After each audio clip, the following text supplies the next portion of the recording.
ചോപ്പടി ഗ്രാമത്തിൻ പറയിപ്പെണ്ണ് ചാത്തൂന്റെ പുരയിലെ പെണ്ണ് ചട്ടമ്പി ചാത്തൂന്റെ പെണ്ണൊരുത്തി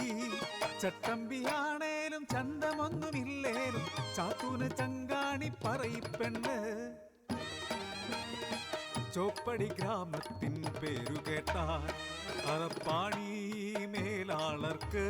ഗ്രാമത്തിൻ ശാപമാണി ആചാരം ചോപ്പടി എന്ന ദുരാചാരം പെണ്ണോട് തീണ്ടാരിപ്പേറിയാല് 4 നാൾ ചോപ്പടിയിൽ കഴിയേണം 4 അടി പൊക്കത്തിൽ കളിമണ്ണ തീർത്തൊരു ഇരുളിൻ മാടമാണി ചോപ്പടി കിളിവാതിൽ ഇരുനേരം തുറന്നിടും പഴങ്കഞ്ഞി നൽകുവാൻ മാത്രമായി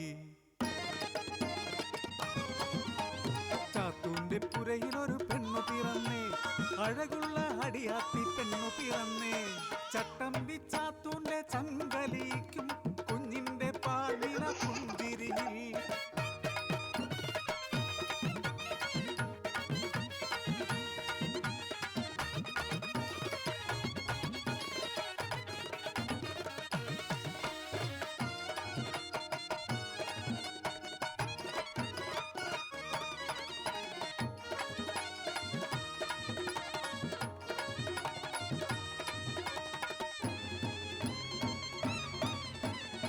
കാലങ്ങൾ കഴിഞ്ഞു വളർന്നു തികഞ്ഞപ്പോൾ കുഞ്ഞവളറിയിച്ചു പെണ്ണാണെന്ന് പറയിതൻ നടുങ്ങി ചോപ്പടിയിൽ കഴിയേണ്ട രാവായല്ലോ എൻ കയ്യാൽ ഊട്ടിയാലേ ഉണ്ണാറുള്ളൂ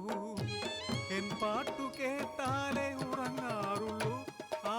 കുഞ്ഞിനെ ചോപ്പടിയിൽ അടയ്ക്കാനോ ആചാരമാണിതു ധിക്കാരം പാടില്ല മേലാളറിഞ്ഞാൽ തല കൊയ്തിടും അമ്മ തൻ മനസ്സോ തേങ്ങിക്കരഞ്ഞു കുഞ്ഞിൻ മാനസം പേടി പൂണ്ടു ഇരുളിനെ എനിക്കു പേടിയാണമ്മേ ഒറ്റയ്ക്കിരിക്കാൻ പേടിയാണമ്മേ അരുതേ എന്നെ അടയ്ക്കരുതേ ചോപ്പടി മോൾക്കു പേടിയാണ് മനസ്സില്ല മനസ്സോടെ ചാത്തുവും ഒഴുകുന്ന നിറകണ്ണാൽ പറയിപ്പെണ്ണും നാട്ടാചാരം നടത്താനായി കുഞ്ഞിനെ ചോപ്പടി അടച്ചിടുന്നു നാളുകൾ 2 കഴിഞ്ഞു 3-ാം രാവും കഴിഞ്ഞു 4-ാം നാളിൽ കിലുകിലക്കിലുങ്ങും പാദസരം പണിതു കാത്തിരുന്നു 5-ാം നാൾ ചോപ്പടി തുറന്നാൽ പെണ്ണിനു മഞ്ഞള നീരാട്ടം പിന്നെ ഉത്സവമാണ് മാടത്തില്